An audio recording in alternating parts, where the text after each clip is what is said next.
Ay, naku, nakaka-bad trip talaga. May camping trip pa kami ngayon. Nakakabagot naman, oh. Ano bang binubulong-bulong mo dyan, ha, Yamada? Nagulat nga ako eh. Kasi kahit asar na asar ka at panay ang angal mo, sumama ka pa rin. Nakakabagot ito. Pero at least hindi ko na kailangan pumasok sa klase. Sumama ka lang pala dito para sa attendance. Ay! Siya nga pala, nasa klase kami ha. Kita-kits mamaya. Bye! Ay! Kayo naman ni Shiraishi magkasama sa Class B, kaya umayos ka. Huwag kang gagawa ng kalokohan, ha? Hoy! Ano ba akala mo sa akin? Yamada, Ha? pwede ba kitang makausap sandali?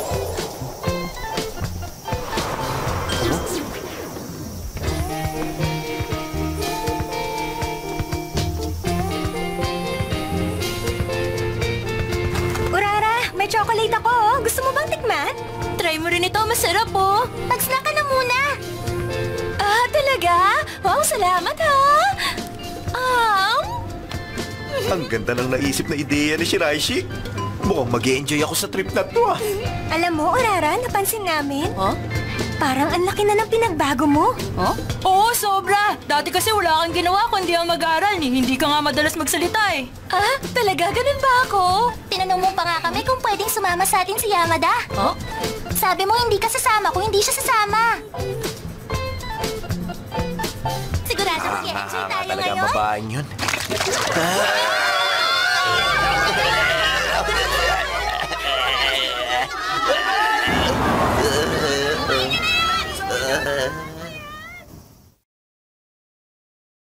Wow! Dito ba tayo mag-stay? Mas maganda to sa inaasahan ko. Halika na, Urara! Sumama ka na rin, Yamada! Huh? Group A tayo! Dapat sama-sama tayo mamasyal! Narinig mo yun? Tayo na raw. Nahihilo pa ako, eh. Magpapahinga na lang muna ako sa kwarto. Tayo na, Urara! Oo, maghintay kayo! Sige, papunta na ako! Paunahan naman yan! O, akin naman!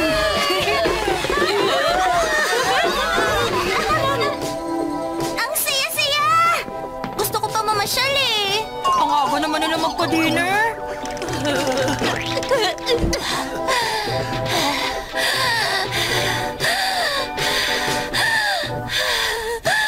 Hoy, Urara! Dito ang papuntang cafeteria! Sige, mauna na kayo. Susunod na lang ako. Pasok. Ano? Grabe, bakit nag-aaral ka na naman dyan? Medyo bumuti na kasi pakiramdam ko, eh. Alam mo, pagod na ako. Pwede ba magpalita tayo ng katawan? Pwede ba magantay ka man lang ng konti? Gusto ko na kasing tapusin ang reference book na to. Ayos, busog na busog ako. Sobrang labo talaga ni Shiraishi. Bakit pa siya sumama sa camping trip na to kung mag-aaral lang pala siya? Urara! Dinalhan ka namin ng dessert, oh! Hindi pa ba kayo tapos kumain? Ang ibig kong sabihin, sorry, busog na ako. Hindi ko na kayang kumain eh. Okay lang. Maliligo na naman tayo tatlo. Nasaan na siya? Saan siya nagpunta?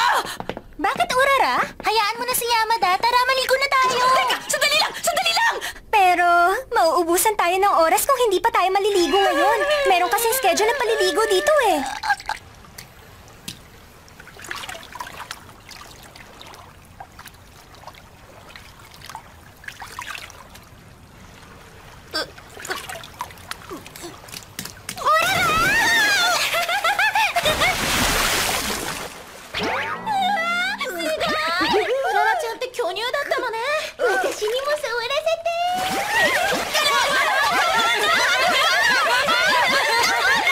Tigilan niyo na ako!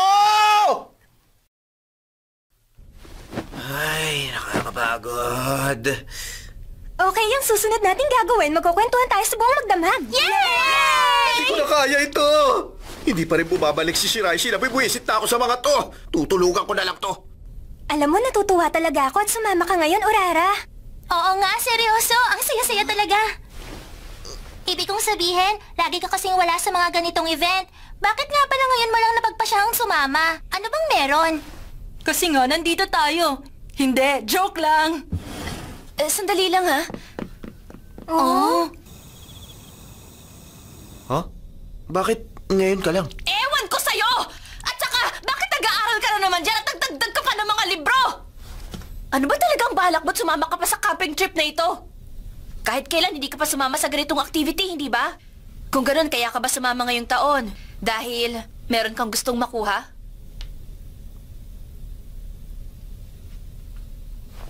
Tama ka. Huh?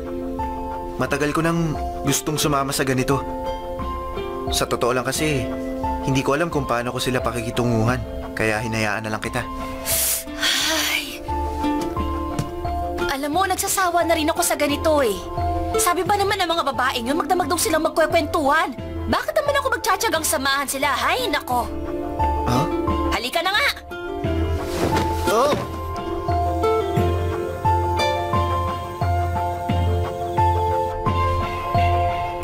Ituloy mo lang. Huwag mo sabihin ngayon ka pa mag-aalangan.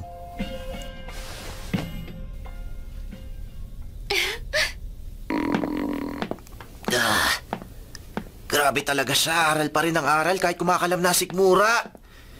Meron pa kaya silang natitirang pagkain sa cafeteria? Pwede ba kitang abalahin sandali, Yamada? Huh?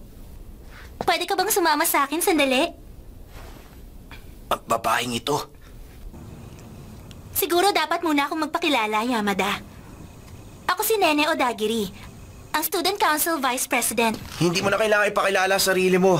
Ano ba talaga ang gusto mong pag-usapan natin? Gusto ko lang na makita mo ito. Ha? Teka! Teka! Ako yan lang sa picture, ah! Oo, ikaw nga. Nakita kasi kita habang hinahalongkat ko ang bag ni Shiraishi sa locker room ng mga babae nung walang tao kanina doon. Huwag kang nabibintang! Bakit ko naman gagawin yun, ha? At nagmamaang-maangan ka pa, ha? Kaya pala wala na si Shiraishi sa kwarto kanina pagkatapos ko mag-dinner. Nung maliligo na ako, doon siguro nangyari yun. Hindi ko na makakalain na kukunin niya ang mga gamit niya gamit ang katawang ko. Teka, ano kayong mangyayari kapag ikinalat ko ang litrato mong ito sa buong school natin? Siguradong pag-uusapan ka nila. Impacta talaga tong babaeng to eh. Sa tingin mo ba ganon? Wala naman akong pake kahit na ikalat mo pa yan sa buong Japan. Ginagawa ko lang naman ang pabor si Shiraishi kanina eh. Talaga? Inutos din ba niya ito? Asa ka pa? Akala mo ba malulusutan mo ito ng ganon-ganon lang? Pero, kung papayag ka naman sa kondisyon ko, magpapanggap ako na hindi nakunan ng retratong ito. Anong kondisyon? May national mock exam na magaganap sa Makalawa. Gumawa ka ng paraan para hindi makapag-exam si Urara Shiraishi. Ano? Talo ako! Pwede ba tigilan nyo na yan? Pakinggan nyo nga ako! O sige, nakikinig kami. Kung ganon, ano ba sa tingin nyo ang tumatakbo sa utak ng babaeng yun? Obvious naman na gusto lang niya akong isabotahe eh. Ako ang pinuri ng presidente sa pagkumbinsi mo kay Shiraishi na pumasok sa college balang araw. Kaya kapag hindi siya kumuha ng exam, babagsak ang overall ranking ng school natin. At ang magiging resulta nun, ang halaga ko para sa student council president ay babagsak din. Kung ganon, ano man ang mangyari kay Urara, positibo man o hindi, makaka-apekto yun sa halaga mo sa presidente? Alam mo sa totoo lang, ang pagkawala ni Shiraishi ay hindi naman makaka-apekto sa girian namin ni Odagiri. So kung ganon, mas makakabuti pala kung pipigilan ko na lang si Shiraishi na kumuha ng exam. Hindi mo kilala ang babaeng yon. Sa tingin mo ba basta-basta na lang niya buburahin ang mga litratong yon? Ha? Kung susundin mo ang sinasabi niya, hindi kanya titigilan. Habang buhay kanyang hawak sa leg at iba-blackmail. Pag nangyari yun, hahayaan ko na ipagtanggol ako ni Shiraishi. Pwede naman niyang sabihin na nakiusap lang siya sa akin kung pwede kong kunin ang panty niya. Ano? Panty? Oo, tama kayo.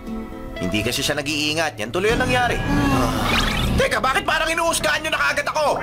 Ay, nako. Mas naaawa tuloy ako kay Shiraishi ngayon. Iisipin ng mga tao na si Urara ang weirdong babae na nag-utos kay Yamada na kunin ang panty niya. Talagang nakakahiya. At sa lahat naman ng tao, bakit si Yamada pa? Alam ko na. Ipapabura ko na lang sa babaeng yun ng picture. Makikipagpalit ako ng katawan kay Nene Odagiri. Pabuti pa nga. Gumana rin ang utak mo. Shut up!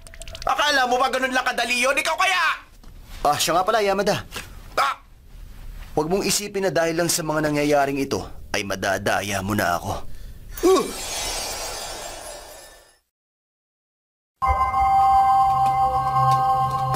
Gaano ka-importante ba talaga ito? Para hatakin mo ako dito ng ganitong oras? At talagang itinoon mo pa ang paglapit habang papalabas ako ng bathhouse? Hindi ko naman sinasadya. Malay ko bang naliligo ka doon sa bathhouse? Sige na nga. Ano bang kailangan mo sa akin? Uunahan na kita. Kung tungkol yan sa pagtanggi mo sa kondisyon ko, mabuti pang wag mo nang ituloy. Walang kinalaman yun doon. Gusto ko lang nahalikan mo ko. Ha? Teka, sandali lang. Ano ba pinagsasabi mo dyan? Ang sabi ko, halikan mo ko. Mahirap bang intindihin yun? Nagbibiro ka ba? Bakit naman kita hahalikan? Tumahimik ka na lang. Oh, O sige. Hindi ako interesado sa'yo pero gagawin ko ito. Basta tandaan mo. Walang sisihan sa maaaring mangyari, ha? huh? Huh?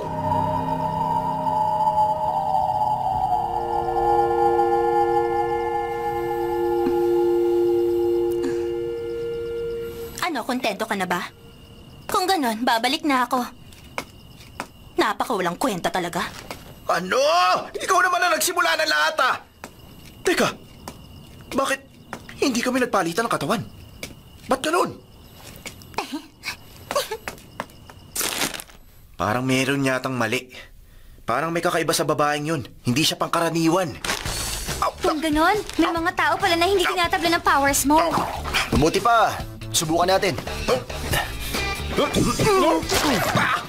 Ano ka ba? Bakit mo ginawa yun? O ano? Teka, hindi kami nagkapalit ng katawan. Ba, totoo nga. Eh, kung ako? Oo, ano ha? Ang weird. Isa lang ang sigurado. Nawala na ng bisa ang kakayahan mo makipagpalit ng katawan. Ha? Ano? Seryoso ka ba dyan? Pero bakit bigla na lang itong nangyari? Isa lang ang naiisip ko na dahilan. Malamang, napagod ka lang talaga. Oo nga, ang dami na nangyari kaya napagod na ako ng husto. Hindi, malamang dahil matagal ka lang nasa katawan ng iba. Ha? Ganun ba yun? Oo, inaantok na ako. Tulog na tayo. Bukas na lang natin subukan yan. Mabuti pa nga. Oh, sige na nga. Nasaan na yung ingredients? Ano bang ilalagay natin? Asin lang o yung barbecue sauce? Ano bang kabutihan ng maidudulot ng barbecue party? Para namang mababago ng pagkain sa labas yung lasa ng pagkain. Mabuti pa ipagtapat ko na kay Shiraishi ang lahat. Ipagtapat ang Oh? ano? Ipinagluto kita ng yakisoba. Hindi nga, yakisoba ba yan? Oo.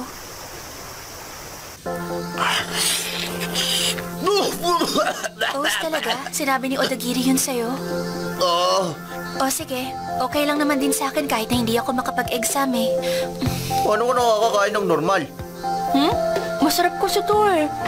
Pero alam mo, hindi ko naman napansin na meron palang kumukuha ng picture ko noon. Kaya pala eh!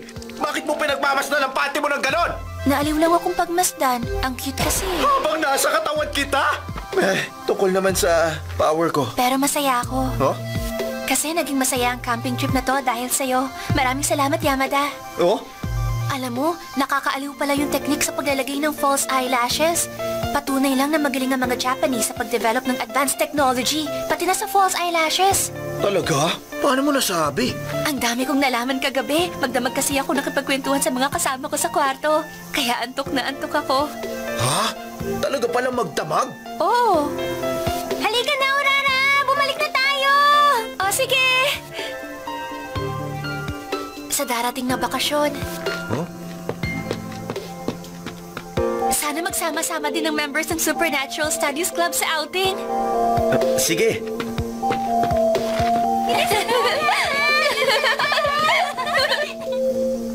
Ang Supernatural Studies Club?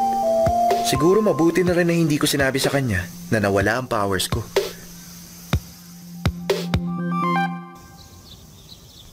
Simulan nyo na!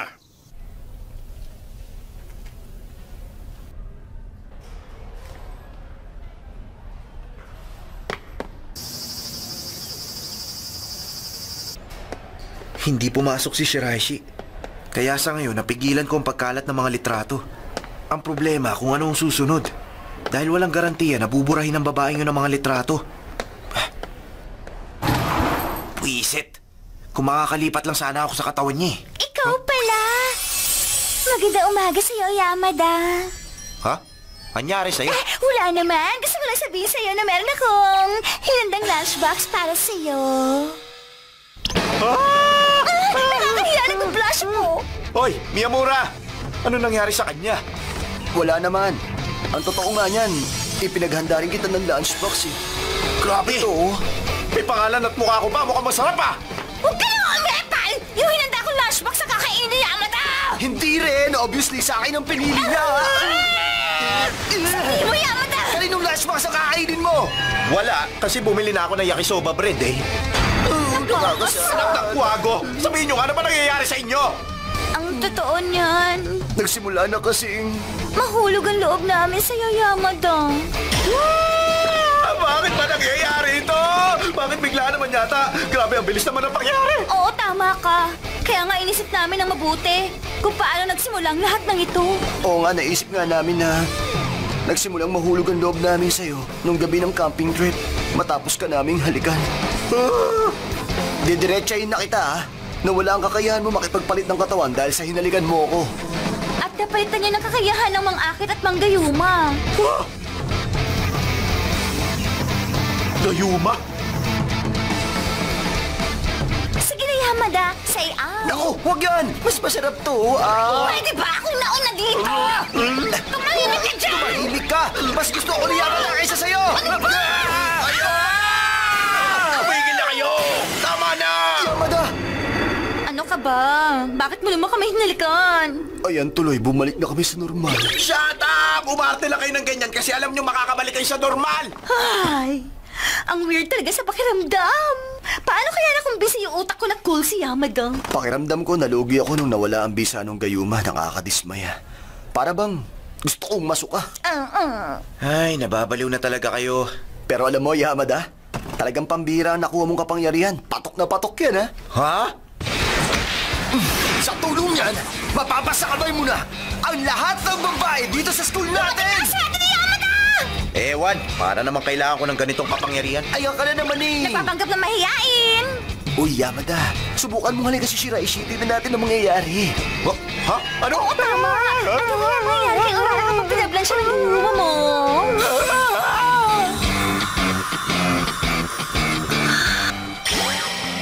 Yamada-kun. Yamada-kun no suki ni shite. Gusto ko makita na mangyari yun. Siyempre, ako rin. Shut up! Alam niyo hindi ko magagawa yun. Ni hindi ko pa nga nasasabi kay Shiraishi na nagbago na ang power ko eh. Ha? Hindi mo pa nasabi? Okay lang ba yun? Pero bala ko naman talaga sabihin eh. Alam mo, sumali lang naman si Shiraishi sa Supernatural Studies Club para makipagpalitan ng katawan sa'yo, Yamada. Kung hindi niya magagawa yun, Malamang, hindi na rin siya pumunta sa club dahil wala naman siya mapapala doon. Sana magsama-sama din ng members ng Supernatural Studies Club sa outing. Mabuti pa. Ilihim na muna natin to kay Shiraishi. Sa ngayon, kailangan ko muna maibalik ang kakayahan ko sa dati. Pero paano? kung hindi naman natin alam ang dahilan at kung paano. Ano pa ba? Ang magiging dahilan nun kundi ang paghalik ko kay Nene Odagiri. Nagbago na lahat pagkatapos nun. Pupunta ako si Odagiri.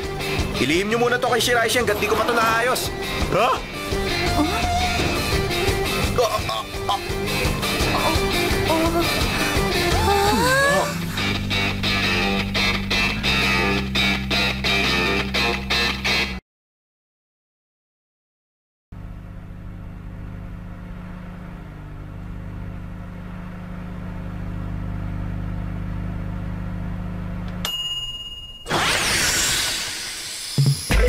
Shabashi! And Chubami's School Introduction Corner! Yo! Kami ang Yakisama Bread Fairies! Ako si Subashi! Hele! Ako naman ang ate ni Subashi na si Subami! Narito kami para magkwento sa inyo! Ito ang Susaku Private High School! Isa itong super mammoth school na may 1,000 estudyante kada grade! Wow! Kung gano'n, napakarami palang magagaling na estudyante dyan! Oo naman! Sikat na sikat daw yan bilang isang prestigious college prep school! Bukod doon, may mahigit 100 taon daw yan ang puno ng kwento! At ang lahat ng nasa student council, patuloy na pinoprotektahan ang tradisyon ng Suzaku High School, di ba? Ano pinoprotektahan? Baka pinaghaharian ka mo! Ano ka ba naman? Huwag mo naman palabasin na maraming skandalosong nagaganap dyan! Totoo naman eh! Ipamumukha nila sa mga estudyante kung gaano sila ka-powerful. Isang malaking kasinungalingan. Hindi totoo yan! Anong hindi? Nakakairita ka talaga! Itong sayo!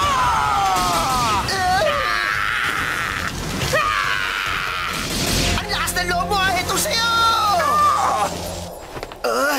Ayaw mo tumigil talaga, ha? Ang kulit-kulit mo! Sabi lang, hindi totoo yun! Pwede ba sundin niyo lang ang nasa script? Huwag niyo baguhin! Yun ang alam ko! Ay, grabe naman kayo. Siguro nga mali ang desisyon ko na ipashoot sa inyo ang school introduction video. Mukhang sisirain nyo lang eh. Ha? Anong sinabi mo? Okay naman yung sumashi ko, ah! Okay din yung sumami ko! Bakit pa pati school intro pinag-aawayan niyo? Alam mo, parang mas lalong bumaba ang tingin ko kay Miyamura. At pati na rin sa inyo. Sobami? Ha? Ang cute mo naman. Hindi pati ang club budget natin!